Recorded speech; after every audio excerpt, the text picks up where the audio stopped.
Guys, so magluto tayo ngayon ng ating hapunan. So, meron pala tayong tirang pork na niluto ko kaninang tanghali. Ito yung lulutuin natin ngayon para sa hapunan. So, lalagyan natin to ng miswa at saka malunggay, guys. Natin ng diskarte itong ating tirang pork. Ayan, diskarte lang, guys, para may hapunan tayo. Ng hapunan namin, guys. Ito yung karne na niluto ko kanina, yung pinakrispy ko. So ngayon nilagyan ko siya ng miswa kasi meron pang natira. Miswa, lalagyan ko ng malunggay.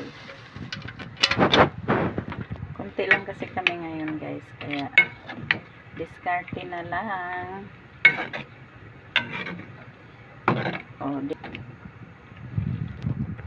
Ay, hapunan pala. Ay, ready na ang hapunan. Ulam na sa hapunan.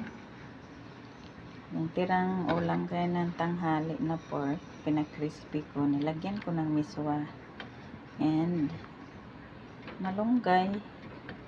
May hapunan na kami. Kunti lang naman kami ngayon.